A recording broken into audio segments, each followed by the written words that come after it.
Hello student, let's start our 3 video capital requirement. Capital requirement कोई भी business जब start करते हैं तो सबसे पहले कैपिटल की जरूरत पड़ती है।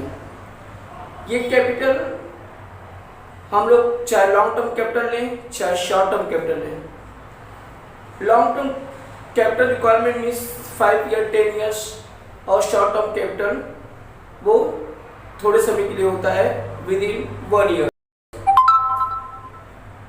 कोई भी कंपनी जब बिजनेस स्टार्ट करती है तो जो टोटल कैपिटल होता है उसमें 2 पार्ट होते हैं।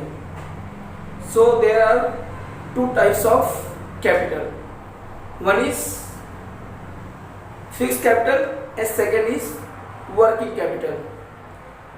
Fixed capital used for purchasing assets, fixed asset like land, building, machinery, plant, intangible like goodwill, copyrights, patents. Short term capital requirement होता है थोड़े समय के लिए। हम लोग जब बिजनेस से उधारी लेते हैं 3 महीने 4 महीने के लिए विद इन 1 ईयर्स, तो इसको हम लोग वर्किंग कैपिटल बोलते हैं। फिक्स्ड कैपिटल ये जो होता है लंबे समय के लिए लिया जाता है और वर्किंग कैपिटल बिजनेस को चलाने के लिए रन करने के लिए लिया जाता है। जैसे कि हम लोग जानते हैं कोई भी बिजनेस में कंपनी को चलाने के लिए कैपिटल जरूरत पड़ती है। जैसे कि हम लोग को शरीर को चलने के लिए खून की आवश्यकता रहती है, वैसे ही any type of business without capital any type of business cannot run. So there are 2 capital, one is fixed capital, second is working capital. What is fixed capital? Fixed capital is the capital which is used for purchasing fixed assets for business organization like machinery, plant, furniture. So this is used for buying assets, fixed assets. Capital requirement equal to fixed capital plus working capital. And fixed capital, there is 2 types of capital. Fixed capital required to generate fixed assets, and second is to meet long term funds requirement. And working capital requires to run day-to-day business operation and to meet short-term fund requirement. So this way we collect fixed capital and working capital. What are the sources of fixed capital? Fixed capital के sources क्या हैं? कौन कौन से sources से fixed capital इकट्ठा किया जाता है? तो फिक्स्ड कैपिटल को कलेक्ट करने के लिए हम शेयर्स इशू करके भी फिक्स्ड कैपिटल इकट्ठा कर सकते हैं। हम शेयर्स, राइट शेयर भी इशू कर सकते हैं। प्राइवेट प्लेसमेंट के जरिए भी हम लोग शेयर्स इशू कर सकते हैं। सेकेंड इज और डिबेंचर इशू करके, डिबेंचर इशू करेंगे, डिबेंचर सर्टिफिकेट देंगे, इससे भी हम लोग फिक्स्ड कैपिटल इशू कर सकते हैं। और कंपनी कई प्रकार से टर्म लोन लेती है और रिटेन अर्निंग जो अपना प्रॉफिट में से कुछ हिस्सा रिजर्व कर रखती है। जब कंपनी को एक्सपांड करना रहता है, बिजनेस को बढ़ाना रहता है, तो रिजर्व में से भी पैसा यूज करती है और बिजनेस में लगा के अर्निंग करती है। ऐसे ही जब लीज फाइनेंसिंग होता है, क्योंकि कंपनी अगर खरीदने जाती है तो उसको बहुत पैसे की जरूरत पड़ती है, लेकिन जब कोई भी लैंड अगर लीज पे लेगी तो ज़्यादा पैसे की जरूरत नहीं पड़ती है। तो इस तरीके से भी कंपनी क्या करती है, अपना फिक्स एसेट बनाती है। तो हम लोग अब आगे चल के देखेंगे what are the factor affecting the requirement of fix capital, कि वो कौन से प्रकार हैं जिससे कि फिक्स कैपिटल लगेगा, कहीं पे ज़्यादा लगेगा, कहीं कम लगेगा। तो वो कौन से फैक्टर प्रभावित करते हैं, कौन से कारण है जिससे कि कोई भी कंपनी का कैपिटल चेंज होता है। कहीं कहीं पे बहुत ज़्यादा लगता है, कहीं कहीं पे कम लगता है। तो सबसे पहले आता है नेचर ऑफ बिजनेस, यानी बिजनेस कौन से नेचर का है। वो बिजनेस मान लो उस लार्ज स्केल कंपनी है कि स्मॉल स्केल इंडस्ट्री है, तो ये सब पे डिपेंड करता है कि बिजनेस किस प्रकार का है। अगर लार्ज स्केल कंपनी जैसे मैन्युफैक्चरिंग कंपनी रहती है, मोबाइल कंपनी रहती है, जैसे नोकिया, वीवो, ओप्पो, ये मैन्युफैक्चरिंग कंपनी है, तो इसके अंदर क्या है, ज़्यादा कैपिटल की जरूरत पड़ती है।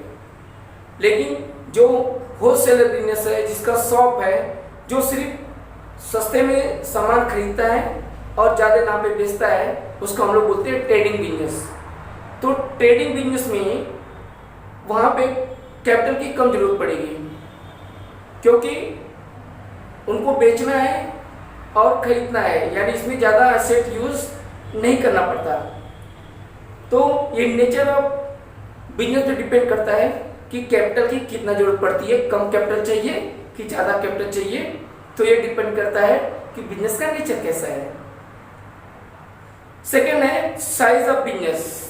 साइज ऑफ बिजनेस, जैसे कि अगर बिजनेस की साइज बहुत बड़ी है, लार्ज स्केल ऑपरेशन वाली कंपनी है, तो उसमें ज़्यादा लैंड, लेबर, कैपिटल लगते हैं। उसके अंदर मशीनरी, फर्नीचर, इक्विपमेंट, वहाँ बड़े पैमाने पे जरूरत पड़ेगी। ऐसे जैसे मल्टीनेशनल कंपनी है, मल्टीनेशनल कंपनी जैसे हल्दीराम, वो कंपनी बहुत जगह उसका बिजनेस फैला हुआ है, तो वहाँ पे उसको ज़्यादा से ज़्यादा बड़े पैमाने पे पैसा लगाने की जरूरत पड़ेगी, वहाँ एसेट ज़्यादा लगेगा। तो ज़्यादा पैसा लगाने की वजह से तो बिजनेस की साइज बड़ी है तो ज़्यादा पैसा लगाना पड़ता है, और बिजनेस स्मॉल स्केल का रहेगा तो वहाँ पे कम पैसे की जरूरत पड़ती है। थर्ड फैक्टर्स है स्कोप ऑफ बिजनेस। कोई भी बिजनेस जब प्रोडक्शन और डिस्ट्रीब्यूशन का बिजनेस होता है तो वहाँ पे लार्ज स्केल ऑपरेशन होता है, वहाँ पे मोर कैपिटल की जरूरत पड़ती है, क्योंकि उसके बिजनेस का स्कोप बहुत ज़्यादा है, वो लार्ज स्केल का है, तो वहाँ प्रोडक्शन प्लस डिस्ट्रीब्यूशन है, तो उसमें ज़्यादा एसेट की जरूरत पड़ेगी, पैसे की जरूरत पड़ेगी, तो वहाँ पे ज़्यादा कैपिटल की जरूरत पड़ती है, ज़्यादा फिक्स कैपिटल की जरूरत पड़ती है। फोर्थ है एक्सटेंड ऑफ लीज और रेंट। लीज किसको बोलते हैं? लीज जैसे हम लोग 30 ईयर्स, 40 ईयर्स, 70 ईयर्स, ये सब के लिए लीज पे हम कोई भी चीज़ अगर लेते हैं, कोई भी एसेट्स, तो उसमें हम लोग को खरीदने की अपेक्षा कम पैसा देना पड़ता है, तो उसको हम लोग लीज पे लेंगे, रेंट पे देंगे, यानी हम लोग को एक साथ पैसा लगाना नहीं पड़ेगा।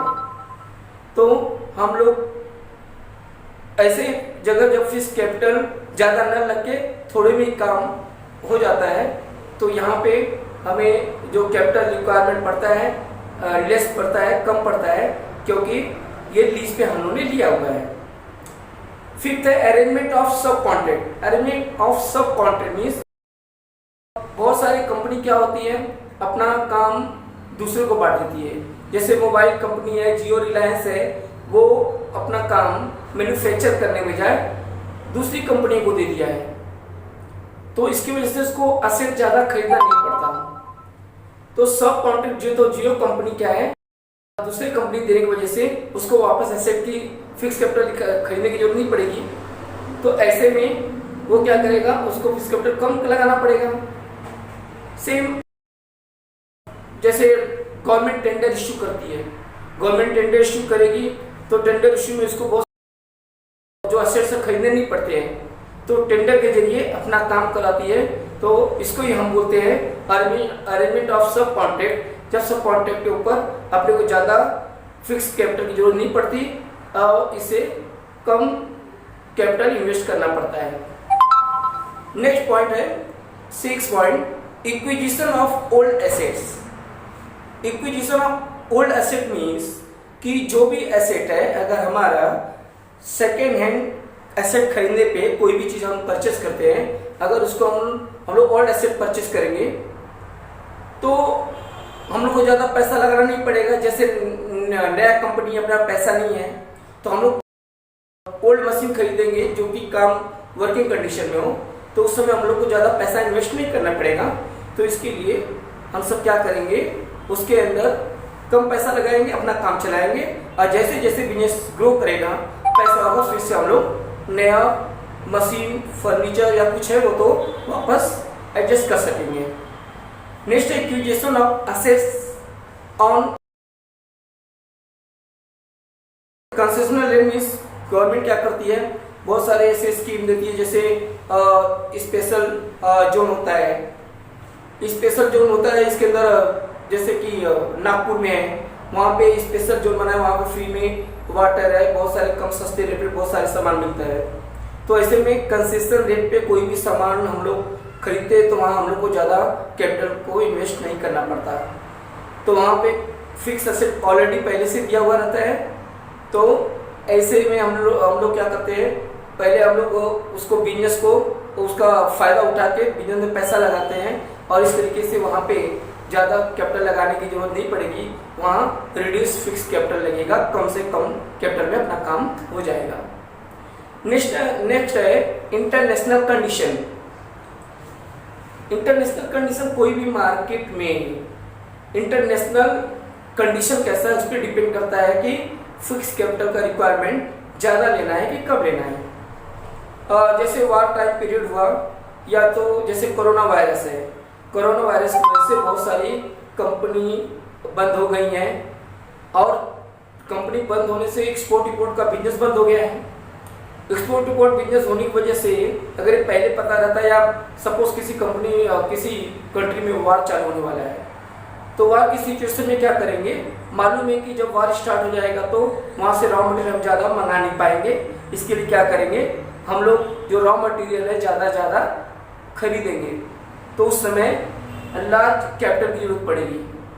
तो क्योंकि एक बार मंगा लेंगे तो फिर वापस मिलने वाला नहीं है, क्योंकि सब बंद हो जाएगा। एक्सपोर्ट इंपोर्ट बिजनेस को बंद होने की वजह से अपने को रॉ मटेरियल मिल नहीं पाएगा, तो इसकी वजह से हमें क्या है, इस टाइप से हम लोग क्या करेंगे, इंटरनेशनल कंडीशन देखते हुए कि कितना पैसे की जरूरत है वो हम लोग डिसाइड कर सकते हैं। तो इंटरनेशनल कंडीशन से पता चलता है कि ज़्यादा लेना है कि कम लेना है। और नेक्स्ट है trend in economy. Trend economic, जैसे जियो कंपनी है, जियो कंपनी को मालूम है कि हमारा कस्टमर वो कोई भी ऐसे ही जियो स्टार्ट नहीं किया है, वो पहले रिसर्च किया, मालूम किया, उसको मालूम है ये चीज़ इशू करने पे मुझे फ्यूचर में ज़्यादा बेनिफिट होगा। तो ये क्या है, ज़्यादा ट्रेंड इकोनॉमिक, ज़्यादा मतलब बूम पीरियड रहेगा तो ज़्यादा प्रोडक्शन यूज़ करेगा, कैपिटल इन्वेस्ट करेगा, और इसकी वजह से उसको ज़्यादा बेनिफिट होगा। नेक्स्ट है पॉपुलेशन ट्रेंड। पॉपुलेशन, जैसे जैसे पॉपुलेशन बढ़ता रहेगा वैसे वैसे कस्टमर बढ़ेंगे, और ऐसे ज़्यादा कैपिटल की जरूरत पड़ेगी, तो हम लोग क्या करेंगे, वो फिक्स एसेट लगा के हम ज़्यादा पैसा इकट्ठा कर सकेंगे। अभी जैसे पॉपुलेशन है तो अभी 3G आया था, अभी 4G आया, अब आने वाले फ्यूचर में 5G आएगा।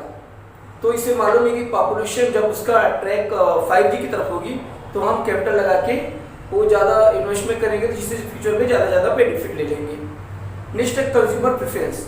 कंज्यूमर प्रेफरेंस मीन्स हम लार्ज स्केल ऑर्गेनाइजेशन जो होता है वो क्या है, कंज्यूमर को ध्यान में रख के कोई भी प्रोडक्ट बनाता है, और इस तरीके से वहाँ भी क्या है, कंज्यूमर के हिसाब से रेडीमेड गवर्नमेंट या कोई भी ऐसी चीज़ें जो हमेशा चलने वाली है, वो वहाँ के पर्टिकुलर एज के लोग ज़्यादा रहेंगे, तो उस टाइप का बिजनेस के लिए ज़्यादा पैसे की जरूरत पड़ेगी। तो इस तरीके से कंपनी क्या है, वहाँ पे ज़्यादा पैसा लगाती है। और नेक्स्ट है कॉम्पिटिटिव फैक्टर। कॉम्पिटिटिव फैक्टर कि बस कोई भी कंपनी क्या है, जब अपने प्रोडक्ट में कोई बदलाव करके चेंज करती है, मार्केट में नया प्रोडक्ट लॉन्च करती है, तो अपना सामने वाला कंपटीटर क्या कर रहा है, तो उसके अनुसार अपने आप को ढालने के लिए बिजनेस में कंपटीशन कटथ्रोट कंपटीशन चल रहा है, तो उससे लड़ने के लिए हम लोग को ज़्यादा अपने प्रोडक्ट में भी चेंज करना पड़ेगा, तो ऐसे में ज़्यादा कैपिटल की जरूरत पड़ेगी। तो इस तरीके से जब कंपटीशन होगा तो सामने वाला अदर कंपनी क्या कर रही है उसके हिसाब से हम अपने बिजनेस को भी उसमें भी कैपिटल लगाएंगे और इस तरीके से कौन सा कितना प्रकार का टेक्नोलॉजी कैसा है, किस तरीके से हम लोग अपना प्रोडक्शन को बढ़ा सकते हैं, क्या क्वालिटी दे सकते हैं, तो इसके लिए फिक्स एसेट की जरूरत पड़ती है। तो इस प्रकार हम लोग आज के लेक्चर में देखें कि कैपिटल रिक्वायरमेंट में किस प्रकार कैपिटल रिक्वायरमेंट की जरूरत पड़ती है। जिस प्रकार का ऑर्गेनाइजेशन होता है वैसे ही हम लोग को फिक्स कैपिटल की जरूरत कम ज़्यादा लगती रहती है। तो वंस अगेन हम लोग फिर से पॉइंट का रिवाइज करेंगे। सबसे पहले है nature of business. Nature of business में बिजनेस के अनुसार फिक्स कैपिटल बदलता रहता है। मैन्युफैक्चरिंग कंपनी में ज़्यादा फिक्स कैपिटल की जरूरत पड़ती है और शॉपकीपर ट्रेडिंग कंपनी में कम पैसे की जरूरत पड़ती है। सेकेंड है साइज ऑफ बिजनेस। बड़े लार्ज स्केल कंपनी में ज़्यादा पैसा लगता है और स्मॉल स्केल बिजनेस में कम फिक्स कैपिटल लगता है। इसके बाद scope of business, production distribution में लार्ज स्केल कंपनी में ज़्यादा पैसा लगता है। और स्टैंड ऑफ लीज और रेंट, अगर रेंट वगैरह लीज पे हम लोग कोई भी चीज़ लिए है तो इंस्टॉलमेंट पेमेंट करना रहता है, तो इसके लिए वहाँ पे ज़्यादा कैपिटल फिक्स कैपिटल नहीं लगता। नेक्स्ट है अरेंजमेंट ऑफ सब कॉन्ट्रैक्ट। अगर दूसरे को हम लोग कॉन्ट्रैक्ट देंगे, दूसरे से काम करवा के लेंगे तो अपने को फिर से एसेट वगैरह खरीदना नहीं पड़ता। एक्विजिशन ऑफ ओल्ड एसेट रहेगा तो वहाँ पे कम हम लोग को कैपिटल लगाना पड़ेगा क्योंकि ओल्ड एसेट से काम चलाया जा सकता है। Acquisition of assets on concessional rate पे हम लोग एसेट अगर एक्वायर करते हैं तो वहाँ भी हम लोग को ज़्यादा पैसा नहीं लगाना पड़ता, ज़्यादा कैपिटल इन्वेस्ट नहीं करना पड़ता। इंटरनेशनल कंडीशन, जैसा कंडीशन और इंटरनेशनल एक्सपोर्ट इंपोर्ट बिजनेस बंद करने वाला हो सकता है, होने वाला रहता है, तो ज़्यादा एसेट परचेज करके स्टॉक में रख लेंगे। ट्रेंडिंग इकोनॉमी का ट्रेंड अच्छा है तो कस्टमर को देखते हुए हम ज़्यादा एसेट यूज़ करेंगे, कैपिटल यूज़ करेंगे ताकि बिजनेस में अपने प्रोडक्ट को बढ़ाया जा सके। भी पॉपुलेशन ट्रेंड पॉपुलेशन के साथ साथ मार्केट में कस्टमर बढ़ते हैं तो इस हिसाब से कैपिटल लगा के उनको फुलफिल करना पड़ेगा उनका डिमांड। और कंज्यूमर को प्रेफरेंस देना पड़ेगा। और कॉम्पिटिटिव फैक्टर्स मतलब हमारा सामने वाली कंपनी लाइन ऑफ बिजनेस को छोड़ के कुछ अलग करिए तो हमें भी कुछ अलग करना पड़ेगा। Thank you.